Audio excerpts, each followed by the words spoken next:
He sees son calling grandma, but then realizes something is off.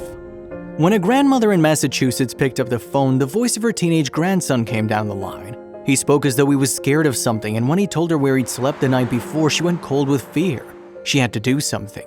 She heard car accident and police, and she was out the door. Her flesh and blood needed her help, and Granny was often the first port of call when he was too afraid of his parents finding out the amount of serious trouble he managed to get himself into. He'd spent last night in a cold jail cell after writing off his car. There was alcohol and many bad decisions that led Fran's grandson to this point.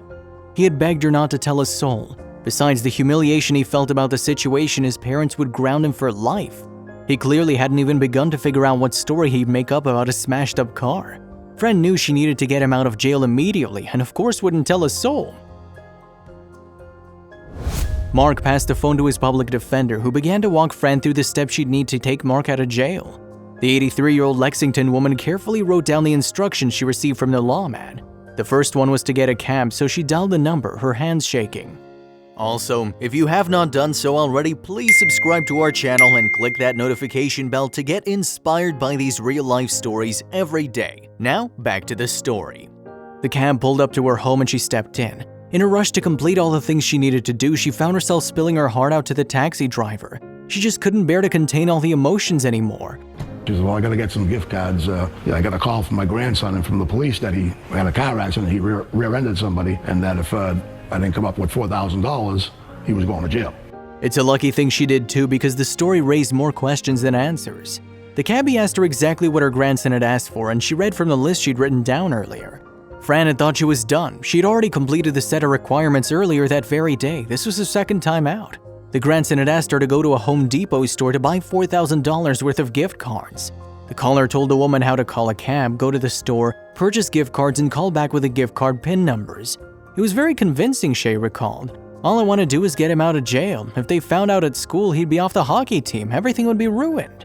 Fran was on her way to Walmart this time, but the cab driver took her somewhere else instead.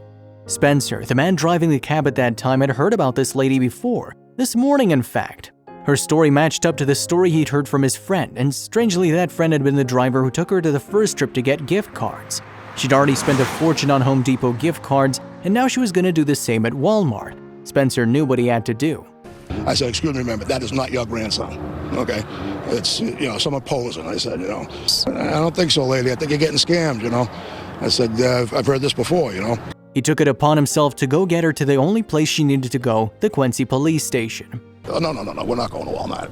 I said, I'm calling the Quincy police. And I said, I believe you're being scammed, and we're going to try to save you some money. And then the police officers, confirmed that to her, that she was being scammed. Fran had been duped.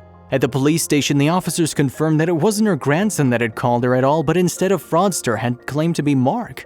It was a common scam aimed directly at grandparents. It's a simple ploy that pulls on the heartstrings. The relative of the grandparent explains he's in trouble and needs their grandparent to wire them funds. They would claim that the funds will be used for bail money, lawyers' fees, hospital bills, or another fabricated expense. Fran could hardly believe her ears when she found out the truth, and it was a mix of conflicting emotions. She was thrilled Mark was okay, but she was pretty upset at having the wool pulled over her eyes, not to mention the money she'd lost.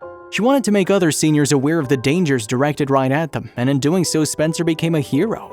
The cabbie's actions now mean more seniors will get information about how to protect themselves. After the story went viral, Quincy Yellow cab driver Richard Spencer was the guest of honor at the Kennedy Senior Center in Quincy. The aim of the day was quickly dubbed Richard's Day, was to raise awareness. However, it did more than that. To praise Richard's actions, Massachusetts credit unions donated $1,000 to the Kennedy Senior Center for educational efforts to fight senior exploitation. Today, this industry that's scamming seniors, they're making more than $40 billion a year off the seniors. That's awful, isn't it? Said Walter Laskos of the Cooperative Credit Union Association. Massachusetts credit unions have started a program called Senior Safeguards to fight back against scams aimed at the elderly, and it's sorely needed. Over a series of calls, they kept needing more money, said Clara, a woman who just happened to be in the audience today. She was the victim of a similar scam years ago. Her loss? $30,000 it did, so, but then I just had to come to terms with that because it was gone. The program aims at making the elderly aware firstly that there is a situation out there. Once the word is out there, they offer clear, rational advice to keep yourself safe. The reason that a seemingly simple scheme works and is so effective is because it preys on emotions. Grandparents love their grandkids and they'll do anything to help, so the program recommends slowing everything down. Spencer didn't only appeal to the elderly, but cashiers too. Cashiers, etc. If you work in an environment that sells gift cards, take a moment to ask yourself, does this make sense? Why would an 87-year-old individual need $4,000 in gift cards to this particular store? Ask questions. Sure, there may be a legitimate reason, but if you take the time and ask questions, you just might prevent someone from falling victim, which has already begun to work, such as in the case of a FedEx cashier doing just that. She explained the story about a grandmother who'd lost thousands of dollars to a scam after believing she needed to help her grandchild. That's when it clicked in my head, the granny admitted. I realized it was a scam. Thank goodness she started asking questions.